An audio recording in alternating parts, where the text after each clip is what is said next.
And then moving on from that, especially for our anxious test takers, this is a lot. It's a heavy load. It's an accelerated format, so you need to make sure you're taking care of yourself as well. So how do we do that? How do we manage stress? First and foremost, I would like to remind you that there are counseling services that are available to Cleveland students. If you have any questions, please feel free to reach out about that, but make sure you're utilizing your resources, especially because they're free.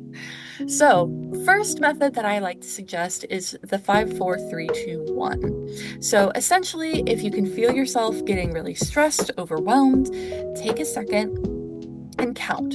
First, you're going to do 5 things that you can see. You can name them, you can write them down on your scratch paper. Next is going to be 4 things you can touch, 3 things you can hear, 2 things you can smell, and 1 thing you can taste. A lot of times it's recommended to have like a mint or like some mint gum if you tend to be anxious, or if you get really nauseous before exams. Chewing gum can actually help get rid of that nausea, and the mint really helps you focus because it is such a strong flavor.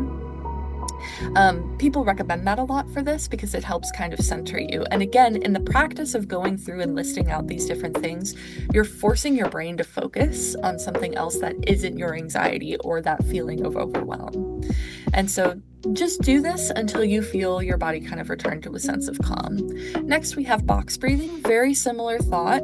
Instead of doing the more like mental gymnastics of listing, you're just getting back to the physical. So you're inhaling for 4 counts, you're holding your breath for 4 counts, you're exhaling for 4 counts, and then you're holding again, and you're repeating that until you feel yourself start to get out of that danger zone, so to speak.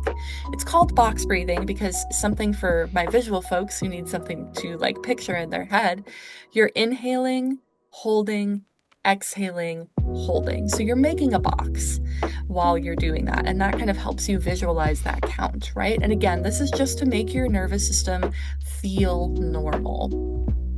Next, stress or fidget items. The Access Center and the our office, provides a lot of different items to help you fidget with when you are feeling overwhelmed. You can get a sticker that has some texture that you can touch that'll help. There are different fidgets out there depending on what type of textures you like. Maybe it's a stress ball, maybe it's a little like plastic cactus that you can help fidget with.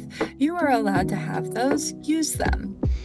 Especially when you're feeling overwhelmed, use that sensory to help anchor yourself back in the moment and get focused again.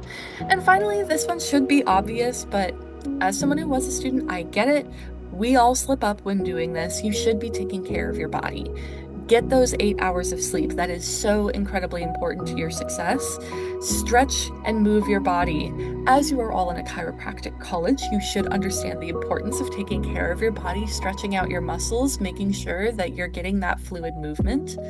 And finally, eat fulfilling meals. The vending machine is not going to be your best friend because you will get a sugar high and you will crash. Speaking from experience here, make sure you're eating foods that nourish your body and give you the energy you need to move forward in your day, right? If you're just functioning off of a Monster, you're not going to be able to recall the same information in an exam as you would if you had like a full healthy meal. And again, do these to the best of your ability, right? Nobody's going to be perfect 100% of the time, but use these as touchstones to come back to if you are feeling overwhelmed and don't know where to start.